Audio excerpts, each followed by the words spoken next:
ठीक है, इसमें बहुत कुछ सीखने को मिलेगा। एक बार आगे बढ़िए और दोस्तों के साथ शेयर करिए क्लास को। जो मोस्ट रिपीटेड क्वेश्चन में हम शुरू कर रहे हैं, इसमें ये है वो क्वेश्चन आपका जो आईटीआई के हर साल हर दिन किसी न किसी शिफ्ट में आता ही है।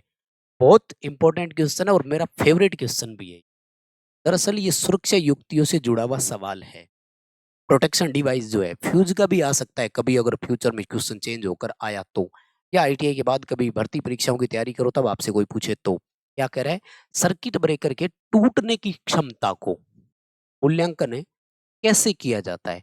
अब हिंदी में लैंग्वेज बदल करके क्वेश्चन थोड़ा आ सकता है, ध्यान रखिएगा, बाकी और कोई दिक्कत नहीं है।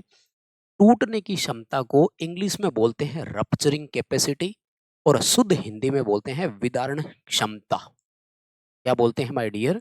विदारण क्षमता, रप्चरिंग कैपेसिटी बोलते हैं। दरअसल ये होता क्या है? ये होता है कि वह मैक्सिमम पावर जिसे एक सर्किट ब्रेकर दोष युक्त स्थिति में सहन कर गया। यानी जब सर्किट ब्रेकर में फॉल्ट आया तो मैक्सिमम पावर चलती है। उस समय उसमें कितने किलो वोल्ट थे, कितने उसमें एम्पियर्स फ्लो हुए, ठीक है ना? इसको कैलकुलेट करते हुए अपन लोग निकालते हैं तो ये एमवीए में होती है, मेगा वोल्ट एम्पियर में। सभी बच्चे अपना अपना उत्तर करेंगे भैया, या ये ऐसा कोई क्वेश्चन नहीं था कि आपको आंसर आए ही नहीं। जितने भी देख रहे हैं प्लीज इस क्लास को लाइक करिएगा, पहला काम। और उसके बाद में आपको अपना अपना आंसर भी करना है। मैं तो ये देखकर हैरान हूँ कि इतने बच्चे देख रहे हैं और आंसर नहीं कर रहे हैं। अब या तो उनको आंसर आ रही है, या उनका इंटरेस्ट नहीं है कि छोड़ो ना क्या है, या ऐसे ही कि चलो लाइव चल रहा है तो हम भी क्लिक करके देख लेते हैं क्या बोल रहे होंगे या क्या पढ़ा रहे होंगे, इसलिए वीडियो पे क्लिक कर लिया। नहीं, ऐसा नहीं करना है। ये खास तौर से सेकंड ईयर वाले बच्चों के लिए है। आपकी शिफ्ट में सीधा-सीधा होगा, तो अच्छे से पढ़ लेना, बहुत इंपॉर्टेंट है। लेकिन सिंपल क्वेश्चंस को साथ में ज़रूर याद रखना, जैसे यहाँ पर केवी दिया हुआ है, ये प्रसारण में से आएगा, ध्यान रखना, ठीक है ना? आपसे पूछा जाएगा कि भारत में पारेषण विद्युत जो होती है, पारेषण आ जाएगा, प्रसारण आ जाएगा या संचरण लिखा हुआ आ जाएगा, एक ही बात है। इंग्लिश में ट्रांसमिशन लिखा हुआ आएगा। कि भारत में ट्रांसमिशन वोल्टेज की यूनिट क्या है? ये सवाल आपसे ज़रूर पूछा जा सकता है। तो ये केवी में होती है, ध्यान रखना। जैसे 400 केवी को आदर्श ट्रांसमिशन वोल्टेज कहा जाता है, याद रखना, ठीक है ना? वेरी इंपॉर्टेंट क्वेश्चन है। केवीएआर ये फर्स्ट ईयर का सवाल है, आप में नहीं आएगा। रिएक्टिव पावर की यूनिट है ये, प्रतिघाती शक्ति की इकाई है, और किलोवाट वास्तविक शक्ति की इकाई है। बहुत अच्छा क्वेश्चन है, पढ़ लो इसे माय डियर, काम आएगा, मैं बता रहा हूँ। वैसे अपन आज सर्किट ब्रेकर, रिले और वही टॉपिक ले रहे हैं, यानी सुरक्षा युक्तियों वाला कुछ है जिनमें से काम आएगा, ठीक है ना? ओके, ठीक है भाई। अमित को प्रॉब्लम हो रही है। अमित कह रहे हैं कि गुरुदेव मेरी स्क्रीन में आप दिखाई नहीं दे रहे हैं, ब्लैक मोबाइल स्क्रीन है। नहीं भाई, तो बंद करके दोबारा चालू कर लो, सही चल रहा है, कोई दिक्कत नहीं है। इसी के लिए हम अल्टरनेट एक मोबाइल में चला करके रखते हैं, ठीक है? यहाँ पे आराम से चल रहा है। बाकी बच्चे बता दो एक बार, आपको भी वीडियोस दिखाई तो दे रही है ना पूरी? ठीक है? और हर बार आपको लाइक के लिए बोलना ना पड़े, प्लीज़ इतना सा सपोर्ट करके जाया करो। बहुत मेहनत लगती है यार, चिल्ला-चिल्ला के बोलते हैं ना, तो थोड़ा-सा छोटा-सा एप्रिशिएट ही तो माँग रहे हैं कि एक बटन ऐसे दबाना है। सेकंड ईयर वाले बच्चों तक ये क्लास पहुँचाइए, गारंटेड ऐसे ही क्वेश्चन आते हैं पेपरों में। जैसे ये देखो, पावर कट ऑफ होने के बाद कौन-सी रिले ऐसी है जो अपने संपर्क को स्थिति में बनाए रखती है? मतलब सप्लाई चली गई ना तो वो ड्रॉप नहीं होती है। जैसे हमारे कॉन्टैक्टर कॉइल जितनी भी होती है, सप्लाई चली गई ना, तो एनवीसी उस कॉन्टैक्टर को, प्लंजर को छुड़वा देती है, मोटर ट्रिप हो जाती है। इन रिले का एक तरह से देखा जाए ना तो फिर ये ड्रॉबैक हो गया या रिस्क हो गई है से। कैसे? बाय चांस सप्लाई आ गई तो ये फिर से चल जाती है मोटर, होता है ऐसे। ये सर्किट ब्रेकर के साथ लगती है रिले, अपने प्लांट में खूब है, लगी हुई है। इसको बोलते हैं लैच रिले या लैचिंग रिले, जो कॉन्टैक्ट को होल्ड करके रख लेती है। मतलब इनके लिए यही होता है कि प्रॉपर वे से स्टॉप कमांड आनी चाहिए। तो इसका रहता क्या है वो भी मैं बताऊँ आपको, कि आप अब अपन ये सोचें कि बाई चांस सप्लाई चली गई सर, अब अपन क्या करें? अपन ने तो स्टॉप कमांड दे नहीं सकते। तो ऐसे सर्किट में जब लैच रिले लगती है ना, तो इसके लिए कंट्रोल सप्लाई अलग से डालते हैं। और पता है वो कौन-सी देते हैं? डीसी सप्लाई देते हैं अलग से ही। एसी तो फेल हो गई, मान लो पीछे सप्लाई चली गई, तो सर्किट ब्रेकर तो ट्रिप हो गया। लेकिन ये रिले बाहर नहीं आएगी, ये ऑन कमांड दे करके रखती है सर्किट ब्रेकर को। अगर सप्लाई आई तो ब्रेकर फिर लग जाएगा अपने आप ही, मोटर सीधी चलेगी। तो इसके लिए क्या है कि कंट्रोल सप्लाई डीसी रहती है, इसलिए जाकर के ऑपरेटर को बोला जाता है, स्पष्ट निर्देश दिए हुए होते हैं कि भाई आपको स्टॉप कमांड देनी है। वो स्टॉप कमांड देता है, रिले ड्रॉप हो जाती है। मोटर तो बंद पहले ही हो गई थी, रिले बाहर नहीं आई थी, बस इतना सा था। तो ये इसको लैचिंग रिले बोलते हैं, बहुत इंपॉर्टेंट है, क्वेश्चन पेपर में आएगा, पढ़ लेना इसे। It's very very very important question, most repeated question है, पढ़ लो, आपके सीबीटी एग्जाम में गारंटेड ऐसे ही सवाल होंगे। ये वो सवाल है जो हर साल आए हैं आपके पेपरों में। आगे बढ़ो, सवाल नेक्स्ट, एसी और डीसी सप्लाई दोनों में किस प्रकार की रिले का इस्तेमाल करते हैं, यानी इनमें से कौन सी रिले ऐसी है जो एसी डीसी दोनों पर लगती है। इत्तेफाक देखो इस क्वेश्चन का, ये आपके फर्स्ट ईयर और सेकंड ईयर दोनों में आता है। अब आप अगर फर्स्ट ईयर का एग्जाम पिछले साल देकर आए हो, थोड़ा बहुत याद है, तो इस क्वेश्चन का आंसर आना चाहिए आपको। उम्मीद है आता भी होगा, पढ़ भी लिया होगा। आवेग रिले बोलते हैं, इंग्लिश में बोलते हैं इम्पल्स रिले। ये रिले एसी डीसी दोनों पर काम करती है। हालांकि थर्मल रिले जो होती है ना, ये भी एसी डीसी दोनों पर होती है। डीसी की ओवरलोड रिले होती है, डीसी की जो मोटर होती है उसको भी ओवरलोड से बचाने के लिए थर्मल ओवरलोड रिले लगती है। फिर भी आपको आवेग रिले वाले ऑप्शन के साथ जाना है, क्योंकि एग्जामिनर आपको नंबर इसी से देगा। ठीक है, क्वेश्चन पूरे दिख रहे होंगे, किसी को स्क्रीनशॉट लेना है तो ले लीजिए। और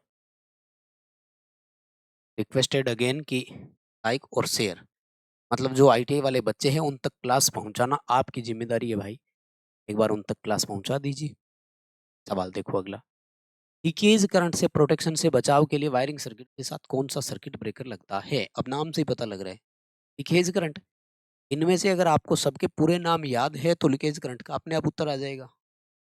पहला देखो, ओएल सर्किट ब्रेकर, एमसीबी का होता है मिनिएचर सर्किट ब्रेकर, एलसीबी का होता है अर्थ लीकेज सर्किट ब्रेकर। तो यही उत्तर में आ जाएगा। लेकिन एक तो इस एमसीसीबी का, ये वैसे फर्स्ट ईयर का क्वेश्चन भी है साथ में, ये circuit breaker first year second year दोनों मिक्स आते हैं। तो इसका पूरा नाम है मोल्डेड केस सर्किट ब्रेकर। क्या है पूरा नाम? Moulded case circuit breaker. इसका शॉर्ट में भी आ जाता है कि एमसीसीबी में एम से क्या तात्पर्य है बताइए, तो थोड़ा सा उसको भी पढ़ करके रख लेना। आजकल ईएलसीबी का परिवर्तित रूप काम में आने लग गया, ध्यान रखना, और उसको बोलते हैं आरसीसीबी। और इसका पूरा नाम होता है रेजिड्यूअल करंट सर्किट ब्रेकर। अवशिष्ट धारा, अवशिष्ट उसी को ही बोलते हैं जो लीकेज हो जाए, और अब शॉर्ट में इसको आरसीडी लिखने लग गए, रेजिड्यूअल करंट डिवाइस। क्या लिखने लग गए? Residual current device. क्लियर है सबका? आ रहा है प्रॉपर समझ में? याद रख लेना, ये काम की बहुत है। आप में से कौन सेकंड ईयर का एग्जाम देने वाला है मुझे नहीं पता, लेकिन मैं इतना जरूर बता दूं, पूरे भारत में आप किसी भी राज्य से है, पूरे भारत में पेपर में एक जैसे क्वेश्चन आते हैं, तो कोई ये मत सोच लेना कि मैं यूपी से हूँ आएगा क्या, या मैं राजस्थान से हूँ। यूपी, बिहार, राजस्थान, एमपी, झारखंड, कहीं से भी आप पेपर देने वाले हैं, ये आपके पेपर में जरूर होंगे। सवाल देखो, ड्राइव का क्वेश्चन है, ये मोस्ट रिपीटेड ही है, वही करा रहा हूँ जो सबसे ज्यादा बार आते हैं। डीसी ड्राइव का नुकसान क्या है, यानी ड्राइव कंट्रोल जो होती है ना, ये मोटर की स्पीड कंट्रोल करने का मेथड है। एक तरह से आजकल यही सबसे ज्यादा काम में ली जा रही है। इनमें पुराने टाइम में हुआ करता था वीएफडी, इसको बोलते हैं वेरिएबल फ्रीक्वेंसी ड्राइव, और आजकल आने लग गया VVVFD, variable voltage variable frequency drive. यानी वर्तमान में मोटर की स्पीड कंट्रोल के लिए सप्लाई कंट्रोल नियंत्रण विधि, है ना, rotor EMF injection method, cascade नियंत्रण, ये सब बंद कर दिए हैं, ये सब बंद कर दिए हैं। अब सबसे बेटर यही चल रहा है, और इसमें क्या लगता है, इलेक्ट्रॉनिक इक्विपमेंट आ गए, यानी इलेक्ट्रिकल में आधे से ज्यादा चीजें इलेक्ट्रॉनिक्स की आ गई, इसीलिए अपने भी सिलेबस इलेक्ट्रॉनिक्स का बढ़ता जा रहा है। तो अब ये वीएफडी वाला काम में लेते हैं, इसको बोलते हैं फील्ड ड्राइव कंट्रोल मेथड, जिसमें हम लोग सारा का सारा फ्लक्स को कंट्रोल करते हैं, और इसको बोलते हैं वीएफ कंट्रोल विधि। इसमें हम लोग क्या करते हैं कि वोल्टेज और फ्रीक्वेंसी को एक समान अनुपात में करते हैं। इससे क्या होता है कि फ्लक्स नियत रहता है, और फ्लक्स के समानुपाती होता है टॉर्क, यानी स्पीड में वेरिएशन आता रहता है और टॉर्क कांस्टेंट रहता है, टॉर्क बदलता नहीं है मोटर के लिए। देन एसी और डीसी दो तरह के ड्राइव आ गए। अब वो पूछ रहा है कि डीसी वाले ड्राइव का नुकसान क्या है। डीसी ड्राइव के दो तीन नुकसान है। एक तो हाई स्पीड के लिए उपयुक्त नहीं है, क्योंकि इनमें लगता है कम्यूटेटर और ब्रूस, और जैसे जैसे स्पार्किंग बढ़ती जाती है इनमें, स्पीड बढ़ती जाती है इनमें स्पार्किंग बढ़ती जाती है। तो हाई स्पीड के लिए सूटेबल क्यों नहीं है। मान लो एग्जामिनर सर ये आपसे वाइवा में क्वेश्चन पूछ ही ले, प्रैक्टिकल भी तो होंगे ना आपके, प्रैक्टिकल में पूछे कि ये हाई स्पीड के लिए सूटेबल क्यों नहीं है, देन आपको ये बताना है कि स्पीड बढ़ने से स्पार्किंग और ज़्यादा बढ़ जाती है। सेकंड, इनकी सबसे बड़ी प्रॉब्लम है, इनकी मेंटेनेंस बहुत है। ब्रूस अब वेरी स्पीड के साथ है तो ब्रूस घिसते जाते हैं, तो समय पर ब्रूसों का बदलाव भी करना पड़ेगा। तो ये एक इनका नुकसान और भी है। अभी ए ऑप्शन के साथ जाना है, क्लियर? अच्छा भाई, इलेक्ट्रॉनिक्स में से ये एक न्यूमेरिकल है, रेक्टिफायर वाले सर्किट में। हाफ वेव प्रकार का रेक्टिफायर है, उसकी इनपुट 24 वोल्ट है, आउटपुट डीसी ज्ञात करनी है। मैं फॉर्मूला लिख देता हूँ, आप लोग कैलकुलेशन कर लो। वी डीसी बराबर 0.45 into V R M S, ये फॉर्मूला होता है। इसके लिए है, हाफ वेव के लिए है। अब मान लीजिए अब की बार आपसे फुल वेव या फुल वेव ब्रिज रेक्टिफायर, दो होते हैं ना फुल वेव के, सेंटर टेप वाला या ब्रिज रेक्टिफायर वाला, उसका अगर पूछ लिया जाए तो 0.90 इंटू वी एम एस। ठीक है, अब करो कैलकुलेशन और बताओ मुझे उत्तर, आंसर कितना आया। फिर बोलूंगा लाइक्स के लिए कि जरूर करके जाना भाई, बहुत मेहनत लगी है और आपके एग्जाम के लिए स्पेशल करवा रहा हूँ भाई। ये तो हम साल में लगभग 8-9 महीने कंपटीशन एग्जाम वालों को तैयारी करवाते हैं। अब एग्जाम नजदीक है तो सोच रहे हैं कि पास हो जाए, नहीं तो बच्चों को चिंताएं बहुत होती है। ठीक है, कि पास होऊंगा कि नहीं, मैं तो पढ़ ही नहीं पाया। दरअसल ये चीजें बहुत होती है, हम देखते भी हैं। 10.8 वोल्ट आएगा, वास्तविकता ये है कि आईटीआई में बच्चे बहुत कम इंटरेस्ट लेते हैं और जाते भी नहीं है, और इसके पीछे प्रॉब्लम है एग्जाम पैटर्न। ये जो एमसीक्यू बेस पेपर हो रहा है ना, ये गड़बड़ है। पहले होता था, 5 क्वेश्चन ऐसे आते थे कि आपको एक्सप्लेन करना होता था, डायग्राम बनाकर समझाना होता था। जैसे वो आपसे पूछ लेता था कि डीएल स्टार्टर की कार्यप्रणाली संरचना सहित समझाइए, ऐसे आते थे। और ये क्वेश्चन 5-5 नंबरों के आते थे, तो उसमें बच्चे को थोड़ी मेहनत लगती थी। अब तो भाई मुझे नहीं लगता कि कोई ज़्यादा खास मेहनत है क्या। आप इस सवाल को पढ़ो, लॉजिक गेट वाला है, मैं सारा करवा दूंगा। तब तक मैं आपको दोबारा जानकारी दे देता हूँ, क्योंकि मुझे पता है कि कुछ बच्चे अब जुड़े हैं जो पहले नहीं जुड़े थे। ठीक, एप्लीकेशन पर लिंक डिस्क्रिप्शन में, ऐप डाउनलोड कर लीजिए। आपके लिए फ्री टेस्ट बड़ी मेहनत से तैयार किया है भाई, अटेंड करो। ये रहा फ्री टेस्ट का ऑप्शन। हालांकि अभी एग्जाम तक ये चलता रहेगा तो और ऐड हो जाएंगे, क्योंकि ये सेक्शन अभी अपडेट करवाया है स्पेशल आपके लिए, इसलिए टेस्टों की संख्या कम है। लेकिन एग्जाम तक इसमें और भी डाल देंगे। यहाँ पे फ्री टेस्ट स्टडी मटेरियल से आप लोग फ्री पीडीएफ को भी पढ़ सकते हैं। ठीक है, तो जरूर करना, लिंक डिस्क्रिप्शन में है, ऐप डाउनलोड कर लीजिएगा। सेम नाम सेम लोगो, चैनल वाला ही है। देखो भाई, ये है लॉजिक गेट। देखो अपने लॉजिक गेट टॉप मोस्ट की अगर मैं बात करूं तो 5 होते हैं। एक दो अगर एक्स्ट्रा और जोड़ो तो 7 होते हैं। कौन कौन से? नोट गेट, और गेट, एंड गेट, इन तीनों को बेसिक गेट बोलते हैं। फिर दो आते हैं, उनको यूनिवर्सल बोलते हैं, नोर गेट, नैंड गेट। फिर दो आते हैं एक्सक्लूसिव गेट, एक्सक्लूसिव और गेट, एक्सक्लूसिव नोर गेट। ठीक है, तो इनमें से होता क्या क्या है मैं आपको बताऊं। एक तो है आपका ए, और उसमें आता है ए की बार। अभी मैं यहाँ पे पूरा एक्सप्लेन करूंगा। आपसे रिक्वेस्ट की इस पूरे का स्क्रीनशॉट लीजिए, ये नोट्स के रूप में बनाइए। अभी पास कर लोगे आईटीआई, फिर भर्तियों की तैयारियां करनी है, यही चीजें काम आएगी। तो दूसरा होता है आपका ए प्लस बी, तीसरा होता है आपका ए टू बी, चौथा होता है आपका ए प्लस बी की बार, चौथा होता है ए इंटू बी की बार। ये इतना याद रख लो तो मुझे लगता है कवर हो गया सारा, इनमें से ही आता है। तो ये है नोट गेट का, ये है और गेट का, इसको बोलते हैं एंड गेट, इसको बोलते हैं नोर गेट, और इसको बोलते हैं नैंड। इन पांचों को कम से कम याद रखो। अब मुझे लगता है आपको इस क्वेश्चन का आंसर करने में कोई प्रॉब्लम नहीं हो रही होगी। ये रहा ए इंटू बी, ए इंटू बी किसका है? एंड गेट का। तो ऑप्शन देख लेंगे, ऑप्शन देख लेंगे, बताओ समझ में आ रहा है क्या? ओके, मोहित का ऐप लॉगिन नहीं हो रहा है, कोई बात नहीं। जिनका ऐप लॉगिन में इशू आ रहा है ना, वो हेल्पलाइन पर कॉल करना, 1 मिनट के अंदर अंदर ही इशू रिजोल्व हो जाएगा। हेल्पलाइन नंबर आपके स्क्रीन पे चल ही रहे हैं नीचे, इसका स्क्रीनशॉट ले लो पहले। बहुत काम की चीज है, अगर आपको याद है तो ठीक है, कोई दिक्कत नहीं है, रहने दो। अभी इस क्वेश्चन का आंसर सी आएगा, एंड गेट करना है आप। ठीक है? अब टेबल देख करके सीधा मत कूद जाना पेपर में कि वही आई होगी जो हमने पढ़ी ना, एग्जामिनर चेंज भी कर देगा। हमें कोई यहाँ जो देगा डिटेल देख लेना आराम से, इसको समझने की जरूरत ही नहीं पड़ेगी। अगला सवाल देखो, बहुत इंपॉर्टेंट है भाई। ये वायरिंग वाले में से आता है हर साल। ये कह रहा है कि वायरिंग में 3 तार हैं और उन तीनों तारों पर कलर कैसा है? रेड, ब्लू और ब्लैक। ये कौन-सी सप्लाई को संकेत कर रहा होगा? कितना इंपॉर्टेंट क्वेश्चन है देखो। ये है डीसी का 3 तार सिस्टम, जहाँ रेड पॉजिटिव को, ब्लू नेगेटिव को और ब्लैक ग्राउंडिंग को। वहाँ पे नेगेटिव को ब्लू इसलिए लिया है, याद रखना डीसी में जितना पॉजिटिव इंपॉर्टेंट होता है और जितना खतरनाक होता है, उतना ही नेगेटिव खतरनाक होता है।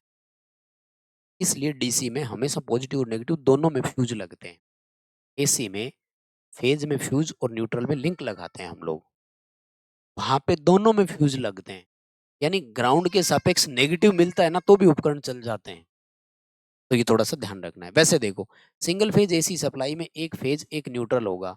सिंगल फेज एसी का न्यूट्रल फिर हमेशा ब्लैक कलर का होगा और फेज आपका रेड येलो ब्लू में से कोई एक होगा। थ्री फेज एसी सिस्टम का आर वाई भी होता है, रेड येलो और ब्लू, रेड येलो और ब्लू। और थ्री फेज एसी में अगर उपकरण है तो उनके टर्मिनल होते हैं यू, वी और डब्ल्यू। बताओ बाबू, समझ में आ रहा है क्या? Very good. जितने भी बच्चे जुड़ रहे हैं, प्लीज एक सपोर्ट मेरी कर जाओ, लाइक करके जाना है। ऐसे एक बटन है, उसको दबाना है, कोई फर्क नहीं पड़ेगा यार, पड़ा रहेगा एक कॉर्नर में लाइक होने के बाद में। ये वाला, इसके 4 सवाल आएंगे। ये एक नहीं है, ये 4 है। सवाल पूछ रहा है आपसे, ये वायरिंग एसेसरीज जो दिखाई है इसका नाम क्या है? दूसरा सवाल आपसे पूछेगा, पैनल बोर्ड में इसका आंसर ही मान लीजिए, पहले तो आंसर कराता हूँ, ये डिन रेल है। तो अब दूसरा सवाल आपसे पूछेगा कि डिन रेल का यूज क्या है। तीसरा सवाल उल्टा आएगा, क्या इस सामग्री का यूज क्या है? नाम नहीं पूछ रहा है, मतलब पहले तो ये सामग्री डिसाइड करो आप लोग की क्या है, फिर इसका यूज देखो क्या है, 3 आंसर हो गए। और चौथा फिर उल्टा आता है कि पैनल में बिना स्क्रू का इस्तेमाल किए हुए कॉन्टेक्टर, ओवरलोड रिले इत्यादि को लगाने के लिए किस सहायक सामग्री का उपयोग करते हैं? आंसर आएगा डिन। जी चैनल किस लिए लगता है? जी चैनल में टर्मिनल कनेक्टर लगाते हैं, टीबी बोल दो या टीसी बोल दो। ऐसे छोटे छोटे टर्मिनल कनेक्टर्स आते हैं ऐसे, जिनमें नीचे पिन टाइप लग लगा दो, ऊपर पिन टाइप लग लगा दो। ठीक है। ग्रोमेट, ग्रोमेट होता है आपका दूसरा नाम है इसका ग्लैंड्स। ठीक है ना। ये होती है कि केबल होल में से कट नहीं जाए, और उसके लिए केबल को वहां पर होल्ड करने के लिए भी होता है। और रेसवे, रेसवे पीवीसी के बने होते हैं और तार गुजारने के लिए आयताकार आकृति में होते हैं। ये कंट्रोल पैनल वाला मैंने वैसे पूरा अलग से चैप्टर आपको करवा रखा है। अगर आप में से कोई कंपटीशन एग्जाम की तैयारी कर रहा हो, भर्ती परीक्षाओं की, तो फिर कंप्लीट कोर्स ऐप में मैंने डाल रखा है और उसमें कंट्रोल पैनल की सहायक सामग्री और उनको सचित्र वर्णन कर रखा है।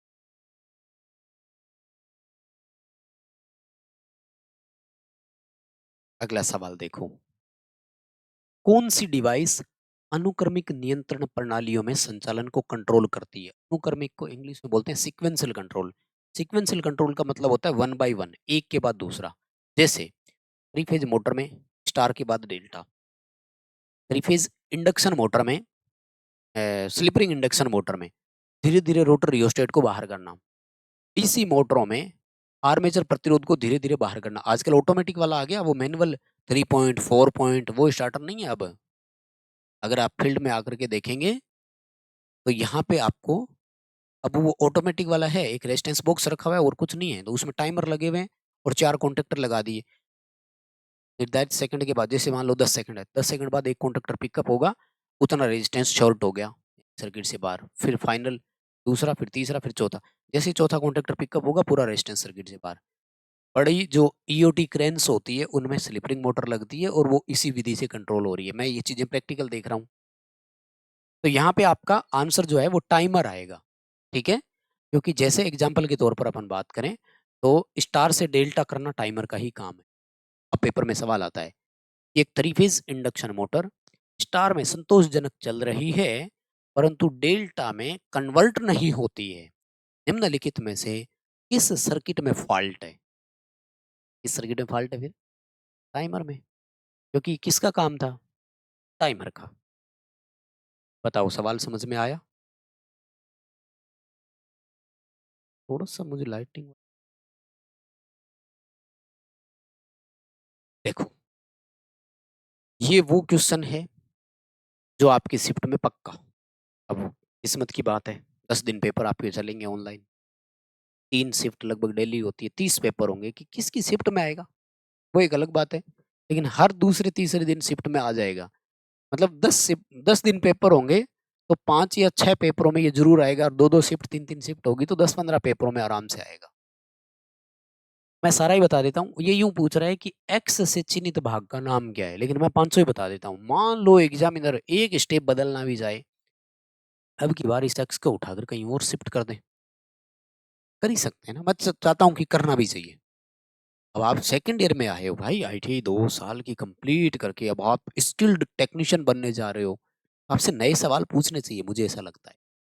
कोई बात नहीं, सुनो, ये है आपका एसी सप्लाई, ठीक है? डायोड लगा हुआ है, ये है हमारा रेक्टिफायर। रेक्टिफायर का काम क्या होता है?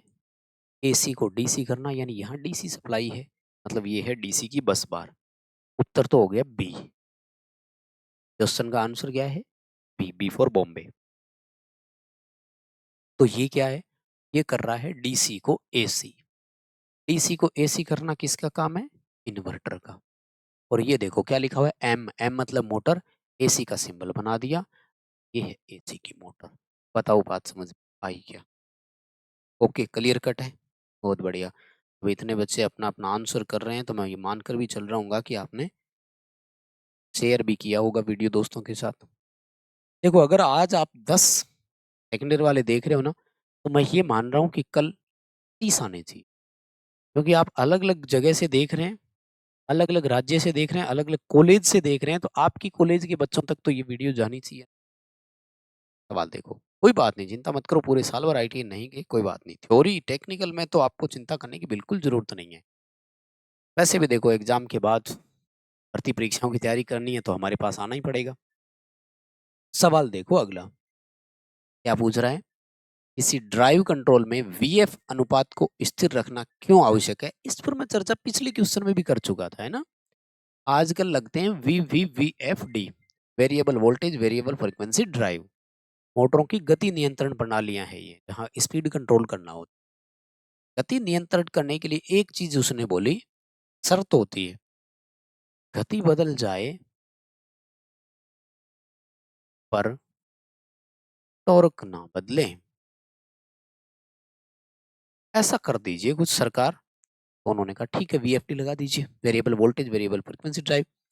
गति बदलती रहेगी but rated torque at all speed, सभी गति पर नियत टॉर्क मिलता है। इसमें क्या होता होगा? इसमें हम लोग क्या है कि वी और एफ दोनों के अनुपात को बदलते हैं एक साथ, जिससे फ्लक्स स्थिर रहता है और फ्लक्स और टॉर्क समानुपाती।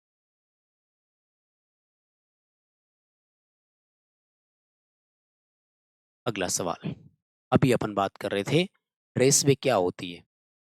रेसवे को वायर वे बोला जाता है, यानी ये तारों को पथ प्रदान करते हैं। पीवीसी के बने होते हैं, आयताकार आकृति में होते हैं, डक्ट इनमें बने होते हैं। वो कह रहा है कि पावर और कंट्रोल की वायरिंग अलग अलग क्यों होती है? अपने एसी में ना दो सर्किट होते हैं, एक को बोलते हैं पावर सर्किट, और इस पावर सर्किट में आर वाई बी 3 फेज ही होते हैं।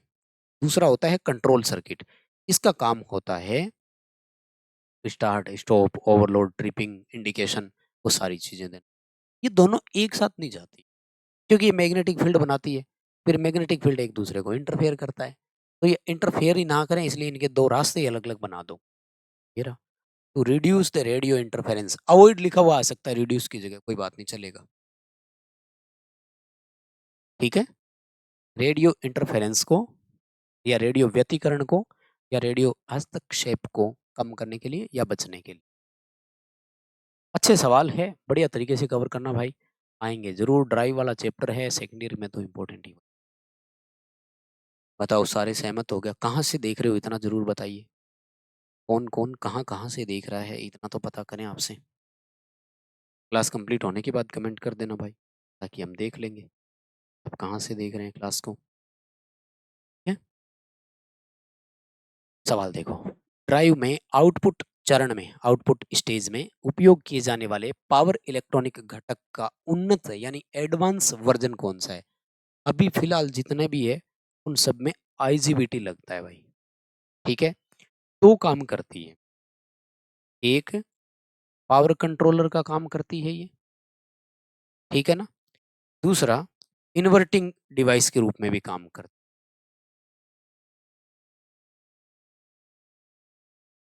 बस, ठीक है, पूरा नाम याद है क्या? Insulated gate bipolar junction transistor है। दरअसल ये क्या चीज है, ये उन दो का मिश्रण है जो आपने अब तक पढ़े थे, BJT bipolar junction transistor plus जेएफईटी।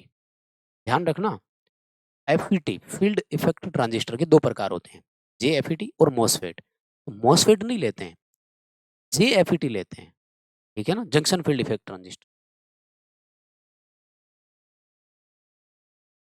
अगला सवाल देखो, छोटा सा सवाल है, कॉमन एमीटर प्रकार का एम्पलीफायर है, उसकी पावर गेन ज्ञात करना। और बड़ा सिंपल है, करंट गेन और वोल्टेज गेन दे रखी है, कहाँ से दे रखी है, कैसे दे रखी है वो मैं बताऊंगा। सबसे पहले सुनो, पावर गेन ज्ञात करने के लिए P बराबर V इंटू आई होता है, P बराबर V इंटू आई होता है। पावर गेन ज्ञात करने के लिए वोल्टेज गेन और करंट गेन को मल्टीप्लाई कर दें। इसने वोल्टेज गेन के मामले में तो सीधा सीधा लिख दिया कि वो 66 है, लेकिन करंट गेन का कहीं जिक्र नहीं किया। तो याद रखना, करंट गेन होती है तीन तरह की, अल्फा, बीटा और गामा। वैसे भी याद रखो, कॉमन एम्पली जो एमीटर है ना, उसमें करंट गेन को बीटा कहते हैं, ठीक है। और जो कॉमन बेस होता है उसमें अल्फा बोलते हैं। कॉमन बेस में करंट गेन का क्या नाम है? अल्फा, ये फिक्स है। अल्फा का मान इकाई से कम होता है, बीटा का मान इकाई से बहुत अधिक होता है, ठीक है। कॉमन कलेक्टर में गामा, उसको भी याद है। तो यहाँ जो करंट गेन हमें चाहिए वो दे रखा है 100, मल्टीप्लाई कर दो, ये रहा 6600 उत्तर। अब बताओ बात समझ में आ रही है क्या? मैं तो बहुत होप लेकर चल रहा हूँ कि यस आपको आ रहा है समझ में। वाइंडिंग टॉपिक नहीं कराया, एमसीक्यूज करवाने हैं क्या वाइंडिंग वाले के? डीसी वाले के तो करवा चुका हूँ, एसी वाले का बाकी है। वो थ्री फेज मोटर कराएंगे तो उसमें साथ में आएगी वो, आप बोलो तो पहले करा देता हूँ। डीसी मोटर और जनरेटर जब पढ़ा था तो वो वाइंडिंग वाला तो वहां पे साथ में कंप्लीट हो गया था, एसी वाइंडिंग नहीं हुई थी। वो थ्री फेज एसी मोटर के सवाल पढ़ेंगे तो आएगा। थ्री फेज मोटर बहुत बड़ा टॉपिक है भाई। सवाल देखो, ओसिलेटर सर्किट में फीडबैक का इस्तेमाल क्यों करते हैं? दरअसल मैंने बताया आपको, हम लोग एम्पलीफायर में अगर पॉजिटिव फीडबैक दे देते हैं ना, तो वो क्या बन जाता है? ओसिलेटर। बस इतना सा ही है। फीडबैक किस लिए होता है? दरअसल ओसिलेशन के लिए ना बर्कहासन नाम के एक वैज्ञानिक थे, भौतिक शास्त्री बोल दीजिएगा, उन्होंने दो शर्त बताई थी। एक तो उन्होंने ये कहा था, लूप गेन का मान इकाई होना चाहिए, loop gain should be must be unity, loop gain इकाई होना चाहिए। और दूसरा उन्होंने कहा था कि फेज शिफ्ट जो है ना, वो 360 डिग्री हो या 0 डिग्री हो, मतलब डिस्टोर्शन नहीं हो। कहने का मतलब, अगर एम्पलीफायर में इनपुट यहां से है ना, तो आउटपुट या तो यहीं से शुरू हो या इतनी सी दूरी छोड़ने के बाद, मतलब एक साइकिल छोड़ने के बाद यहां से शुरू हो। मतलब फेज शिफ्ट, और इसकी दो शर्तें हैं, आ सकता है मान लीजिएगा कि ओसिलेटर के लिए बर्कहासन के क्राइटेरियाज क्या है। दो क्राइटेरिया दिए थे, याद रख लो बाबू, बहुत काम आएगा। ये डिटेल इतना डीपली कोई नहीं ले जाएगा आपको इलेक्ट्रॉनिक्स के लिए, मेहनत कर लो इनको। तो हम लोग क्या करते हैं, ये जो 360 डिग्री वाला है ना, ये हम कैसे लाते हैं वो मैं बता रहा था, पूरी कहानी, बातें आगे से आगे निकलती जाती है। ये जो ट्रांजिस्टर का प्रकार है ना, ये होता है कॉमन एमीटर। और कॉमन एमीटर में क्या होता है कि 180 डिग्री फेज अंतर तो पहले से ही होता है, ध्यान रखना। कॉमन बेस और कॉमन कलेक्टर में फेज अंतर 0 0 डिग्री होता है। कॉमन कलेक्टर में 180 डिग्री पहले से ही होता है। हमें टोटल कितना चाहिए था? 360। इसमें कितना है? 180। इसका मतलब हम क्या करेंगे, 180 और ले आएंगे। तो पॉजिटिव फीडबैक 180 डिग्री के साथ इन फेज रहता है हमेशा। तो वो 180 डिग्री वहाँ से मिल गया, 180 डिग्री ये हो गया, फीडबैक मिल गया। हो गया लूप गेन के लिए शर्त पूरी। हालाँकि इसके लिए जैसे एक आता है ना आरसी फेज शिफ्ट ऑसिलेटर, तो इसमें 3 स्टेज बनाते हैं। प्रत्येक स्टेज 60-60 डिग्री का फेज शिफ्ट देती है। 60, 60, 60 कितने हो गए? 180। 180 का वो, 180 का वो। ऑसिलेटर में मोस्टली कॉमन एमिटर एम्पलीफायर ही होगा। इसके पीछे कारण है 180 डिग्री का फेज शिफ्ट पहले ही मिल जाए, ताकि हमें 180 डिग्री का ही फेज शिफ्ट करवाना पड़े। तो यहाँ पे ऑप्शन आपका ये है, to phase shift the signal by 180 degree. 180 क्यों करवाया? क्योंकि 180 पहले से हमारे पास था। हमें कितना चाहिए? 360। ये किसने बताया? प्रकाशन। हाँ, क्या नाम है? अरशद। बोलिए भाई, क्या पूछ रहे हो? Hi hello. इतना डीपली बता रहे हैं फिर भी बच्चे देखो इंटरेस्ट। अच्छा देखो सवाल, पैनल बोर्ड में कौन सा उपकरण ऐसा है जो ओवरलोड और शॉर्ट सर्किट दोनों से बचाता है? ये बार बार आए हैं, तो ध्यान से सुनना। ये जो थर्मल ओवरलोड रिले होती है ना, ये ओवरलोड से तो बचा देती है, लेकिन ये शॉर्ट सर्किट से नहीं बचाती। इसकी ये प्रॉब्लम है। लेकिन जो एमसीबी होता है, मिनिएचर सर्किट ब्रेकर जो होता है, ये ओवरलोड रिले से भी बचाता है। इसमें ठीक ओवरलोड रिले के जैसा ही बाईमेटलिक स्ट्रिप होता है, और शॉर्ट सर्किट से भी बचाता है। इसके लिए इसमें मैग्नेटिक कॉइल और प्लंजर, मतलब एमसीबी घरों में क्यों लगा रहे हैं आजकल? ओवरलोड होगा तब भी काम करेगी, शॉर्ट सर्किट होगा तब भी काम करेगी, दोनों टाइम प्रोटेक्ट कर दे। ओके सरकार, आ रहा है समझ में? मेहनत लग रही है, जरूर अप्रिसिएट कर जाना। बाल देखो, एसी डीसी मोटर में गति नियंत्रण के लिए कौन सी कंट्रोल प्रणाली सबसे कम पावर कंज्यूम करती है? ये वो सवाल है जो मैं बता रहा था। वर्तमान में इसी मेथड का चलन है, और कोई विधियां है ही नहीं, सब विलुप्त हो चुकी है। और इसका नाम है drive control, VFD control, VFD control. ठीक है, ये सब पुरानी विधियां हैं, सब में पावर बहुत कंज्यूम होती है। और वीएफडी में क्या है? वीएफडी में क्या है? साइक्लो कन्वर्टर लगता है जो फ्रीक्वेंसी को बदलता है। माइक्रो प्रोसेसर्स लगते हैं, इलेक्ट्रॉनिक डिवाइसेज है, ट्रांजिस्टर वो ये सब। ओके, जो ऑटोमेटिक स्टार डेल्टा स्टार्टर है, उसमें कॉन्टेक्टर कैसे ऑपरेट होते हैं? तो पेपर में एक सवाल पूछा जाएगा आपसे, कितने कॉन्टेक्टर होते हैं? ध्यान रखना, कॉन्टेक्टर 3 ही करने हैं। मैंने अक्सर बच्चों को 4 करते हुए देखा है। क्यों भाई? चौथा तो टाइमर है, टाइमर और कॉन्टेक्टर में बहुत फर्क होता है। 3 कॉन्टेक्टर, 1 टाइमर होता है। कॉन्टेक्टर्स का नाम क्या है? कॉन्टेक्टर का नाम है मेन, स्टार और डेल्टा। 2 कॉन्टेक्टर एक के समय पिकअप रहते हैं, एक ड्रॉप रहता है। कौन सा? स्टार या डेल्टा? तो सबसे पहले मोटर स्टार में चलती है, इसलिए स्टार बना कि नहीं बना ये मेक श्योर होता है। इसलिए सबसे पहले स्टार वाला पिकअप होता है, ध्यान रख। मतलब ए और सी को तो काट दो, स्टार के जस्ट बाद में मेन पिकअप होना चाहिए, ये ऑप्शन है। स्टार पिकअप होता है, फिर मेन पिकअप होता है, अब मोटर चलने लगे। जैसे ही 75% से ऊपर स्पीड जाएगा, टाइमर ऑपरेट होगा, और डेल्टा में ऑपरेट करा देगा मोटर को। उस समय स्टार वाला ड्रॉप हो जाएगा, डेल्टा वाला पिकअप हो जाएगा। ये रहेगी इसकी पूरे की प्रोसेस। बताइए भाई, बात समझ में आई क्या? क्लास कंप्लीट हो चुकी है। टेस्ट फिर करेंगे कि डाउनलोड करके अपने फ्री टेस्ट अटेंड जरूर करना। ये रहा आपके लिए ऑप्शन, टेस्ट वाला।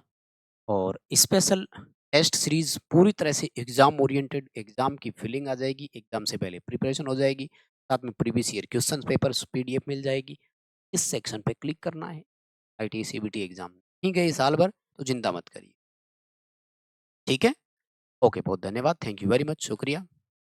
लाइक शेयर जरूर करके जाना प्लीज, शेयर करना है दोस्तों के साथ। बहुत धन्यवाद, थैंक यू वेरी मच।